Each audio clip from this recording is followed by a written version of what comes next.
Por tanto, incentivar el que la gente trabaje más. Yo eso estoy de acuerdo y soy un ejemplo viviente de que creo que eso es lo que hay que hacer.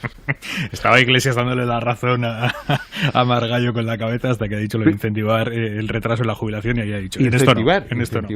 Sí, el problema, o sea, yo creo que la gente que nos está escuchando le produce terror imaginar que a la mayoría, 9 de cada 10, imaginar que se tienen que jubilar a los 75 años. La mayor parte de los trabajos, la mayor parte de las profesiones, pues la gente, ojalá se pudieran jubilar antes, no después. Otra cosa es, pues yo que sé, aquí de tertulianos, a lo mejor podríamos aguantar hasta los 95 años, pero eso no es lo normal. Hay algunas profesiones excepcionales que pueden decir, no, es que te gusta mucho con 91 seguir trabajando, pero eso no es lo normal. Mario Vargas Llosa. A partir de aquí hay como varios elementos. Yo conozco a José Luis, a Escrivá, le tengo mucho cariño, es una persona muy inteligente, pero casi siempre le preocupan mucho más los gastos que los ingresos. Y el problema de las pensiones no es de gastos, es de ingresos. ¿Y cómo se consiguen mejores? Por eso, en eso tenía razón Margallo. ¿Cómo se consiguen mejores ingresos para financiar las pensiones? Pues con mejores trabajos, subiendo el salario mínimo interprofesional, que por lo tanto la gente cotiza más, mejorando los salarios de los jóvenes, repartiendo más.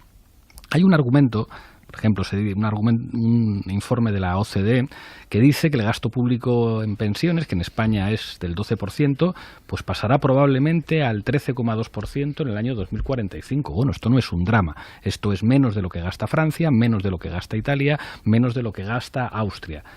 Pero el argumento demográfico también ha demostrado históricamente funcionar poco. Digamos, la catástrofe es que la fertilidad, hay cada vez más personas mayores y menos jóvenes. Para empezar, la productividad en términos históricos ha mejorado siempre y eso cambia, digamos, la manera en la que se pueden financiar las pensiones. Y después hay un factor que además es determinante para las economías europeas, que son las migraciones. Las pensiones de muchos de nuestros pensionistas se pagan con el trabajo de gente que ha venido de otros países a trabajar con nosotros, aportando juventud y aportando capacidad laboral. No es un problema. En la cuarta economía de la zona euro, que es España, lo que hace falta no es recortar pensiones.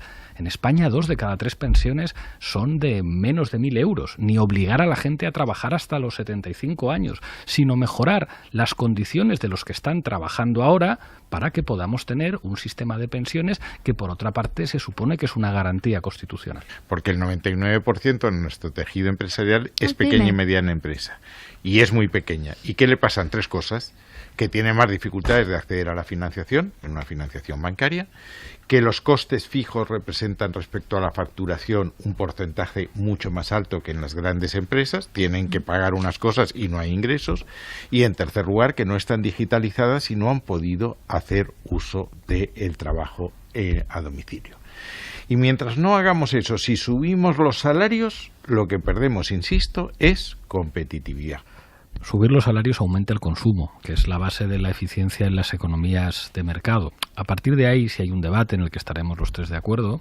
Y aumenta los costes laborales, Pablo. Sí, pero también el consumo. El consumo si gente, depende de la profesión. Bueno, es un debate técnico. Quien tiene salarios bajos se gasta todo el salario. Si gana un poquito más, se lo sigue gastando y eso favorece sobre todo a la pequeña y a la mediana. Entonces, ¿tú crees que se puede subir el salario mínimo al infinito porque eso va al consumo? No. ¿Dónde está el problema? Y en eso estaremos los 3 de acuerdo. En el modelo productivo español. Una economía, digamos, que no es capaz de apostar por el alto valor añadido y que la división del trabajo europea se ha especializado en el turismo y en la construcción, pues tiene mucho más difícil ser competitiva con los países de nuestro entorno. Pero aquí sí puede haber una voluntad política por parte de los gobiernos y de los partidos políticos y también por parte del empresariado y los sindicatos de transformar nuestro modelo productivo en una dirección diferente a las decisiones que se tomaron en el pasado.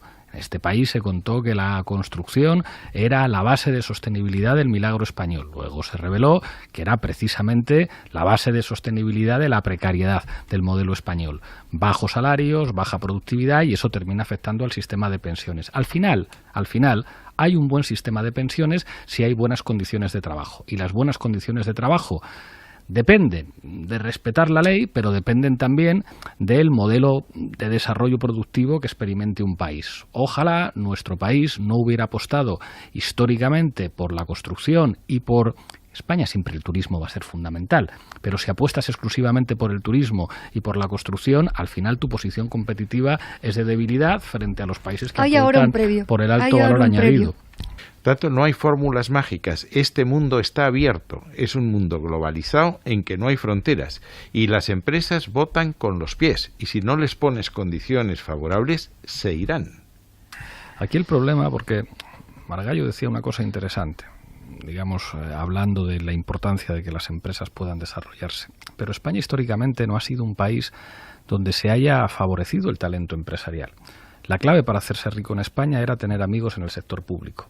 Y eso ha seguido siendo así hasta la fecha. Al final el Estado ha ejercido un papel para favorecer a una serie de empresarios con respecto a otros. Esto en el franquismo era una evidencia, pero incluso después de franquismo, esto le sorprendía a algunos politólogos extranjeros. Adam Przeworski decía: lo más sorprendente del proceso de transición en España es que en ningún caso afectó a las élites económicas. Esto es lo que está detrás del fenómeno de la corrupción. Es decir, yo le doy a usted dinero para que haga campaña electoral a cambio de concesiones administrativas que me permitan a mí ser rico. Es muy difícil pronunciar el apellido de un gran empresario español que no haya tenido que hacer tratos muy cercanos con el poder político.